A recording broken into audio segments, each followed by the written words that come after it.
Most people have heard the term stablecoins and tokenization.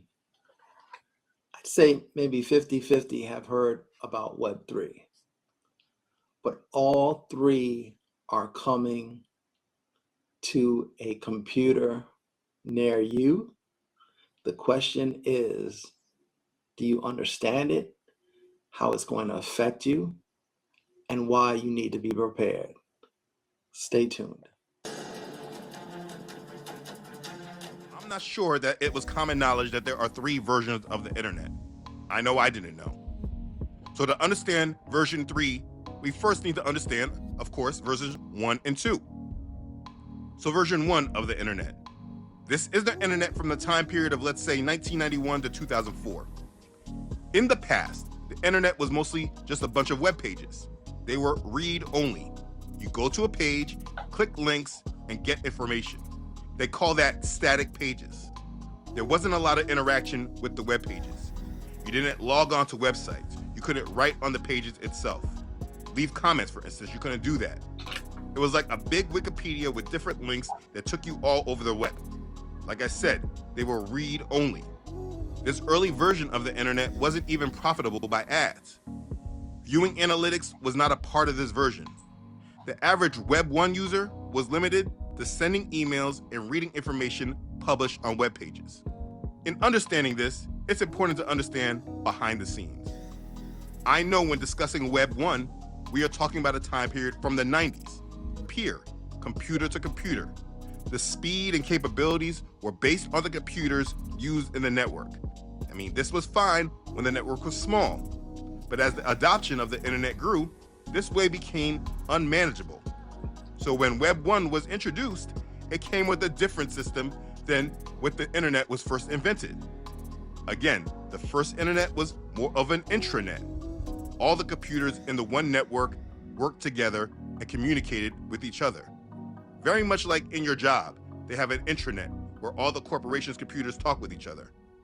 When Web 1 was introduced, it came with new protocols that allowed it to be the World Wide Web. The first website ever created on the internet was created, guess where? At CERN in Switzerland, which should tell us all that we need to know about the foundation of the internet. But in regards to the internet at its creation, the first part to know is that it was no longer decentralized, but now centralized. Power or ownership of the internet was placed in the hands of one group. The DNS, or domain name system, was created to handle the naming and routing of web addresses. You see, in order to create your own website, you have to go through them. That is true to this day. The DNS and their parent organization, ICANN, basically owns most of the websites that we use.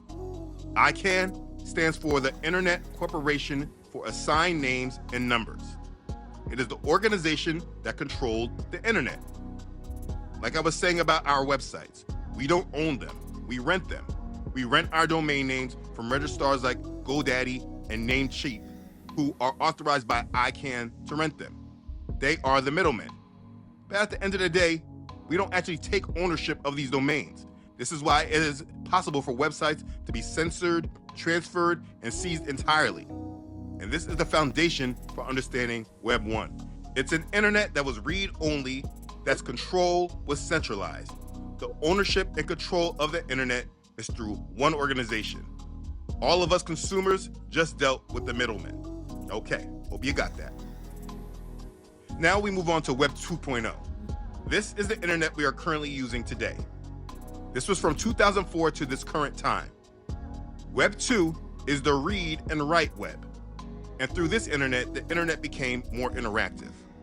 This version gave users the ability to contribute to websites by writing their own content. Web 2.0 took the static content of the Web 1 days and they made it dynamic. So now websites were not just static, but now they could be dynamic, which means that you just can interact with them and you can write on them. We were able to be given dynamic web pages information. But here's the biggest part to this. Not only were we able to give these web pages information, but now the web pages were able to now get information from us. The web was now, at this point, transferring enormous amounts of information about each of us over the world who used it. Web 2.0 is where we saw the creation of social networking. People were creating new products on this major product of the internet. And the products were all about increasing our level of interaction with the internet. And it became that the better your website was able to keep people engaged and keep them interacting with your site, the more valuable your site was.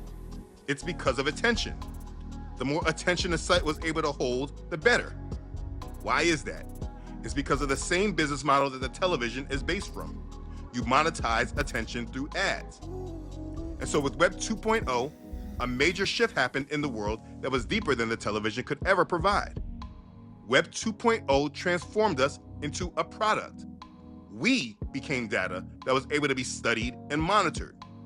As we interacted on Facebook, as we did Google searches, watched YouTube videos, these centralized companies were now able to gather data about us so that they could serve us what they say is better content so they can keep us engaged. So we would stay on their websites longer. That's how they framed it. What we do is tracked, monitored, and recorded. I remember when they first came out with that Edward Snowden leak to come out to see just how little we cared about it. The NSA specifically targets the communications of everyone. It ingests them by default. It collects them in its system, and it filters them, and it analyzes them, and it measures them, and it stores them for periods of time. To help with the tracking and monitorings, they created products like the iPhone and other smart devices that just add to the collection of data. Anything that is called smart is a data collecting device. They harvest our data and use it to sell ads back to us and to know and understand the population. And that's the most important part of it. This has become the primary business model of Web 2. Now, I just want to interject here. This is why you see all this land being used to set up data farms, because data is the new currency.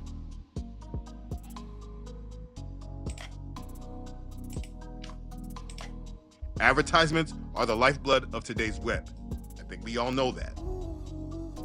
So the thing is that we just started using all these devices that are collecting and recording data. Our personal lives are now just logged as data. Everything we do is collected. And right now we do not own this data about ourselves. Just like with domain names and digital content, our online identity is owned by the platform, not you. It can be censored, it can be seized. And if you remember, a few years back, they proved just how much they can do this when they kicked Donald Trump off the major social media platforms. And what did he do? He just created his own. The content that is on our feeds from platforms like Facebook, Instagram, YouTube, TikTok, etc., that is from information that we know that we gave these companies. By likes, by commenting, how long you looked at a video, if you shared it, that is data that is collected, sorted through, and it helps these companies provide us content. But the ads that we receive are from information that you didn't know that you give them. It's the internet in a very quick explanation. That's Web 2.0, the version of the internet that we are in today. We have massive amounts of our personal data in the hands of centralized companies and governments. We do not own or control our information in Web 2.0. So here comes the bait and switch. There is one major piece of mind control that many people seem to fall for. I believe it's possible because people don't truly understand the true control structure of this world, and they don't understand the ravenous wolves that I spoke of earlier. They know the world is changing, but they believe the change that is coming is all about handing control over back to the people. Before I explain Web 3.0, I need to explain this mind control that has been given. When I hear people speak about it, I don't know if they're being sinister or if they actually believe this story themselves, but in the end, it doesn't matter. The future is being framed in a way of decentralizing the world, giving power back to the people. Basically, people believe that Web 3.0, the metaverse, and cryptocurrencies are tools to bring power to the people so that we are not controlled by corporations and governments. They believe that the world will be decentralized and the power will go back to the people. You know that phrase, power to the people? That's what these people believe. Right on, my brother. Power to the people. The people excited about cryptocurrencies, about NFTs, the metaverse, and Web3, they believe that this new change coming to the world will be about bringing equality and fairness to the world. So they are all super hyped about this coming future. The mind control is exactly like the vision that they try to sell of a democracy. These people believe that we are moving to a much fairer, more just world, and that these new technologies of Web3, the metaverse, and cryptocurrencies are all about building the new world. These technologies are sold to the people to help them believe in the vision of this coming new world order, of a small few. They only give out the illusion of freedom. Now, what I want everybody to understand is that I'm a big fan and proponent of crypto. But with that said, it's a tool to get to an end game, because what they plan to do is use all of this to control you. So this is why it's vital to understand crypto, and it's vital to understand why you want to be fully decentralized and have your own wallets. And I'll talk more about that later on.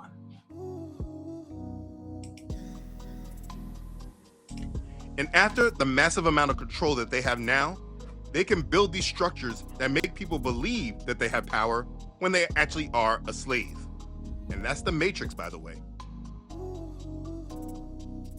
Stable coins. Winning, I am definitely paying attention now. You have all of my attention. Let's break it down today. I do want to thank our sponsor, and that, of course, is Tangem. Speaking of self-custody, which is going to be a big theme today, you guys need to start doing it. And of course, you can do it over at tangem.com. Using our link down below, you can get into your own secure crypto hardware wallet that works with your phone. Apple, Android, doesn't matter. Start now, guys, because we might have some clarity around this. We're going to break it all down for you. Use our link down below. Get some juice there. Listen, Clarity Act signed into law. This is what happened this morning. We get the House markup. It drops into the market. And immediately people thought there was going to be a delay, so it dropped all the way down to 21%. People came back and said, no, we're going to have the vote. And now it has risen back up here to 51% as we're recording right now, which has been climbing over the last few hours.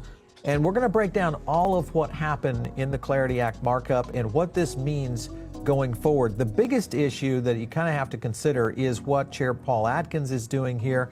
This is a big week for crypto. Congress is on the cusp of upgrading our financial markets for the 21st century. I'm wholly supportive of Congress on doing this. And of course, the key here is it puts more power into the SEC and the CFTC, which is very critical going forward as we see a lot of these assets are going to turn to a commodity immediately. And I'll explain that here in a second. Other things that were driven out on this is Senator Lummis, of course, talking about after months of hard work, don't retreat from our progress. And this is in reference to the Digital Asset Market Clarity Act. So if she's saying don't retreat, and one of the big takeaways from the markup was that we lose all of our passive yields and the bank gets to take those away, that seems like a retreat already. So I don't necessarily like that. So that either puts me in a position where Senator Lummis is pro-bank right now, or maybe there's another play into this that she's considering further into this as the vote takes out. But right now, the banks are in a position right now going forward. Here was Eleanor Terrett talking about the yield update, which is the whole issue of today.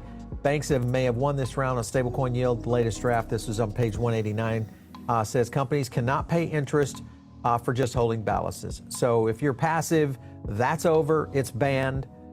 If you're active, it's a different thing. And I'm sure there's going to be new products, all that kind of thing. And I just wonder, when you look at this, because the winners of this will be, if it goes through the way it is right now, there's a lot more here to break down, but if it goes through the way it is right now, the banks will get these stablecoin yields because they're going to continue to go out there and pull this. But they're just not going to give it to you unless you're active and you're doing some sort of risk management within these. But other things that play into this, of course, is KYC AML rules that will play into it, still holding strong. And the other is self-custody being protected, and also DeFi being carved out, which these are both good things going forward. Now, what I want you to understand is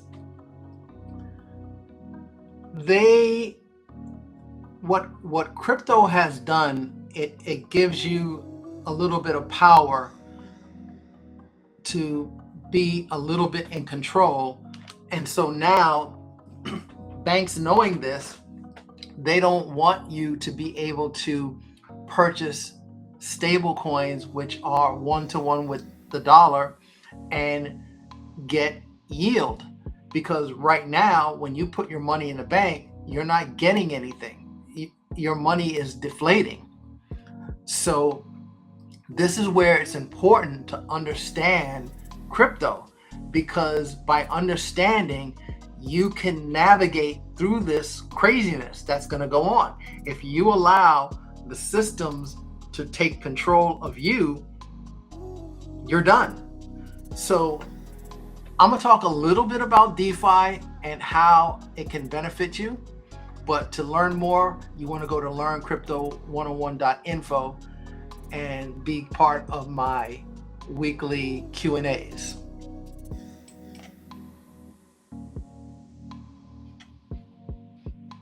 So the first thing we're going to talk about in DeFi, when it comes to DeFi, you have staking, lending and borrowing, and earning yield. So we're going to talk about staking. Not all cryptos give you the ability to stake. And what staking is think of it the same as when you used to be able to put your money in the bank and you would get a little bit of dividend. Just like with certain stocks, you get dividends, meaning regardless what the stock does, you get a little bit on top of that. So that's a way to earn yields when you make staking, to earn a little bit of money on your money.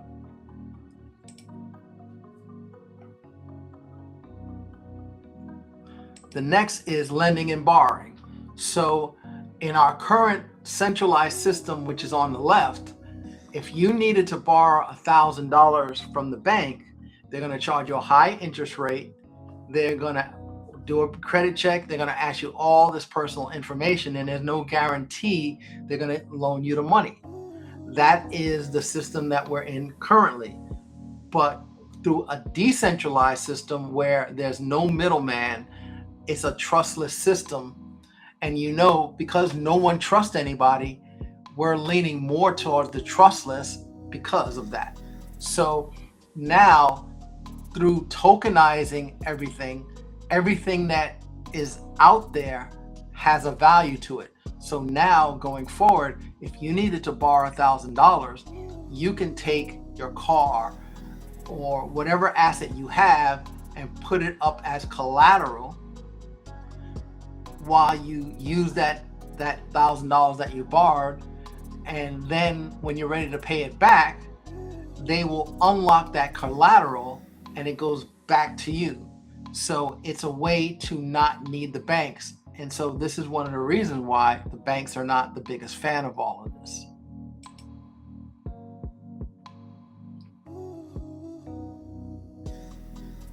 And last, we're going to talk about earning yield. So there are a couple of platforms out there already where you take your money and you put it into what's called a pool. Now, the example that you see here, FXRP/USDT, USDT is a stable coin. So this is what's called a pair. So FXRP is paired to USDT because there's no fluctuation in price, because when the price goes down drastically, as we know that crypto can do at times, you can get wiped out or lose money and leverage because of the liquidity being lost. So that's the give and take of liquidity pools, but you're able to make a lot of money, and this is how it works. And yes, there is a risk. involved with it. And remember, this is all for entertainment purposes, not financial advice. And lastly, we're going to talk about tokenization. So we've always been using technology to do a better job for the client, and we're going to do the same thing in tokenization. So tokenization, blockchain is real. It's been around for quite a while, but now it's becoming more effective, more efficient, because people are finding ways to do it faster and cheaper, permissioned or not permissioned. One of the oldest and arguably most powerful banks in the world, with $57 trillion of assets under custody, just announced that they are offering tokenized deposits for its institutional investors. Tokenization, that sounds familiar. Remember when Larry Fink said that everything will be tokenized? What do you mean by digital? I do believe we're just at the beginning of the tokenization of all assets, from real estate to equities, the bonds. Or when he said that people aren't paying enough attention to tokenization and the impact that it's going to have on society? We're not spending enough time talking about how quickly we're going to tokenize every financial asset, and the opportunity we're going to have a digital wallet and moving ETFs and other things through a digital wallet. And I think that's going to happen worldwide very rapidly. And I think most countries are ill-prepared for that and underappreciate how technology is changing that. So now, listen, Larry Fink talked about wallets, and I have expressed how they're going to come out with wallets that are basically going to hold everything. It's going to hold your stocks, your medical records, your driver's license, your passport, your crypto, your stocks. Everything will be one place. Initially, it'll be fantastic, one-stop shopping, but there's a caveat to all this. when money is existing in this digital form, it's really hard to grasp the fact that it's not your money. You have a claim to that currency, that paper currency, right? But it actually isn't backed by anything, and it's actually in the possession of the bank. Most money is digital, and so most of the money that's out here in circulation actually doesn't even exist anywhere at all. And let's say you get paid by direct deposit from your employer, right? So the employer just deposits money into your account, and when that happens, you never see that money, and in fact, that money's never yours.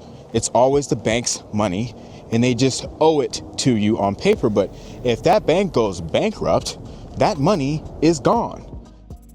Now, this is why you want to have your own wallets. Wallets, hot and cold.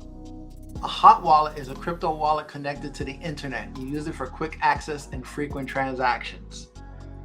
Some key points is that you store your private keys online, works through apps, browser, or exchanges, send and receive crypto fast, easy to use, but high risk from hacks or malware.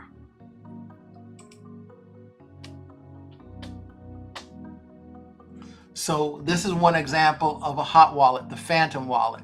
It's a great wallet. The second one is Exodus wallet, another hot wallet, a great wallet. MetaMask, another hot wallet.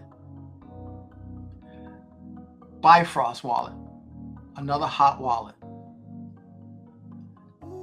Zaman wallet, which holds XRP. And then you have your cold wallets. These are physical devices, and they're not attached to the internet. The Tangent is one of them. The Trezor is another. And these are some links to set up your wallet, and all of this can be found. If you need help, you can join me at my website, learncrypto101.info today. I have a basic membership of $9.99 a month, basically $2.50 a week, cup of coffee. Now I have my exclusive membership of $24.99. And what's awesome about that, it gives you access to all my digital products, or I should say most, learning materials, limited one-on-one access, and portfolio and token assessment. I also have one-on-one consulting if you need that. And I also have my live course every Sunday for $99. So that is what can help you to better understand crypto. So these and other courses that I have are all available for free when you become an exclusive member. So remember, visit learncrypto101.info today if you want to get a better understanding of this asset class.